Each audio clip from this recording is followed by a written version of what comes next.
Everyone in Jackie's class knew him as the boy with the sharp answers, the one who could solve equations before the chalk even hit the board.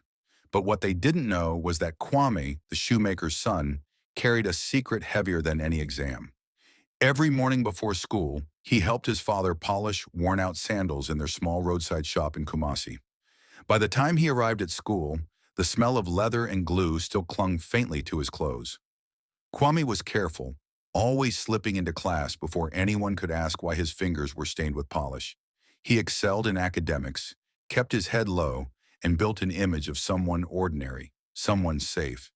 Yet when Amma walked past his desk with her confident stride and bright smile, Kwame's heart raced. She was brilliant, the daughter of a respected businessman, and everything about her seemed far from his world of patched shoes and frayed laces. He dreamed of telling her how he felt, but the fear of her finding out the truth kept his words locked away. To Kwame, love was risky, especially when shame sat on his shoulders like an unshakable burden. What he didn't know was that the secret he guarded so fiercely would soon be the very thing that defined the path to his heart. Amma had always noticed Kwame, not just because he answered questions with ease, but because he carried himself differently from the other boys. He wasn't loud or eager to impress, yet his quiet presence spoke louder than most. Still, something about him felt guarded, as if there were walls she couldn't see beyond. One hot afternoon after the final bell rang, Amma forgot her notebook in class. Returning for it, she found Kwame stuffing something into his bag. Curiosity made her pause. The edge of a brown apron, stained with black polish, peeked out. Kwame froze, realizing too late that she had seen it. Their eyes met, and for the first time Amma glimpsed the weight behind his silence. "Kwame," she said softly, "is that—" Kwame shoved the apron deeper into his bag, his face tight. "It's nothing," he muttered, brushing past her. But Amma wasn't fooled. That night she couldn't shake the image of the apron. It was a clue, a piece of the mystery around him. Instead of turning her away, it made her want to know more. Kwame avoided Amma for days. He sat at the far end of the class, never once meeting her eyes. Every time she walked by, his chest tightened. He replayed the moment over and over. Had she guessed? Would she tell the others? The thought haunted him. Amma, however, was not the type to let questions die quietly. During lunch break, she cornered him under the almond tree near the school gate. "Kwame," she said firmly, "why are you hiding from me?" Kwame looked at her, searching for any trace of mockery, but found none. Her eyes were steady, calm, and strangely kind. He sighed, his shoulders heavy. "You wouldn't understand," he whispered. "Try me," she replied. He opened his mouth, then shut it. Words sat on his tongue like hot coal. Instead, he shook his head and walked away, leaving Amma both frustrated and intrigued.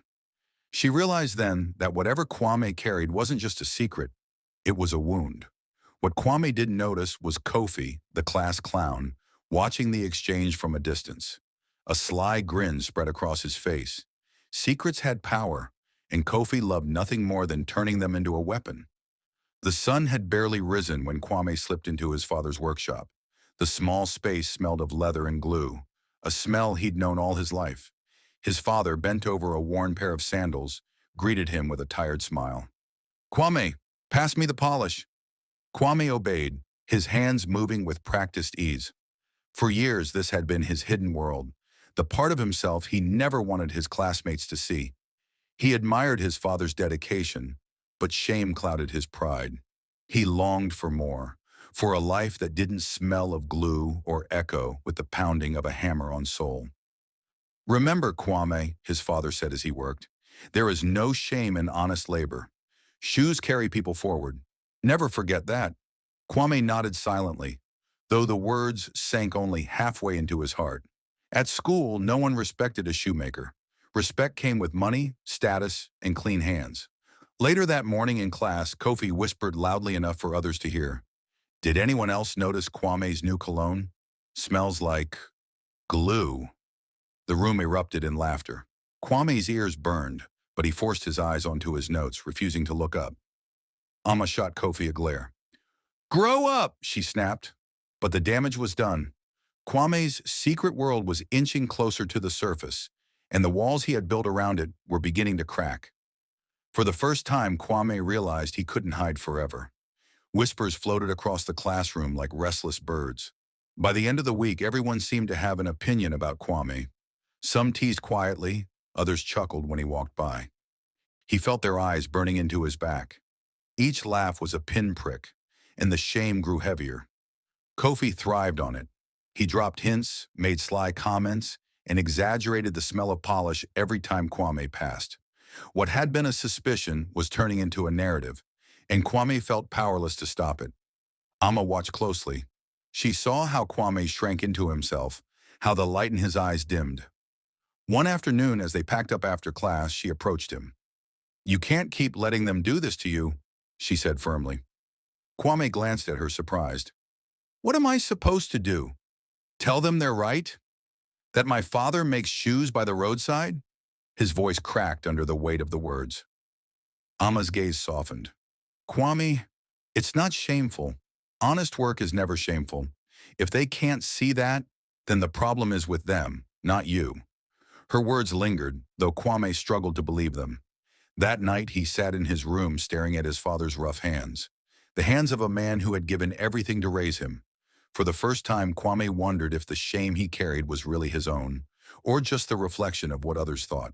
But Kofi wasn't done. He had one more trick, one that would test just how much truth Kwame could bear. Monday morning carried with it a cruel chill. Kwame stepped into class, only to freeze at the sight before him. On the blackboard, drawn in white chalk, was a caricature of a man hunched over, hammering shoes. Beside it, in big letters, were the words, "Son of a cobbler." Laughter erupted as soon as Kwame entered. His throat tightened, his fists clenched, and his eyes darted toward Kofi, who leaned back smugly in his seat. For a moment, Kwame wanted to vanish, to let the ground swallow him whole. The laughter pressed on him like a weight. His secret wasn't whispered anymore. It was written for all to see. Amma's voice cut through the noise. "Enough!" she snapped, standing up. "What's wrong with being a shoemaker? What's wrong with working hard?" The class fell into uneasy silence, but the damage was done. Kwame stood frozen, his chest heaving. Every pair of eyes in the room was locked on him, waiting for his reaction. His legs felt heavy as he walked to his seat, each step a battle. He didn't say a word. He couldn't. Inside, shame and anger fought for control. But somewhere beneath it, Amma's defiance planted a small seed of strength. Still, the wound was fresh, and Kwame knew this was just the beginning. Kwame's fingers clenched around the crumpled paper until his knuckles turned white. Every eye in the classroom was on him, waiting for the explosion. The silence was heavier than the laughter had been. He swallowed hard. His chest burned. For a second, he thought of standing, of throwing the ball of paper back at Kofi's smug face. He imagined the fight, the fists, the noise. It would be so easy. But then Amma's voice from earlier echoed in his mind. "Respect doesn't come from what your father does. It comes from who you are." Kwame took a deep breath, straightened his back, and dropped the paper into his bag without a word. The laughter faltered, caught between confusion and disappointment. The audience had expected a show, but he refused to give it. Amma smiled faintly, proud of his restraint. But Kofi's smirk only deepened. He leaned forward and whispered just loud enough for Kwame to hear, "Coward. Hiding behind silence won't save you." Kwame ignored him, but inside his resolve hardened. He couldn't keep letting Kofi control the narrative. Silence wouldn't protect him forever. When the bell rang for closing, Kwame packed his books slowly, letting the others leave first. As he walked out, Amma caught up to him. "You didn't react," she said softly. "That was brave."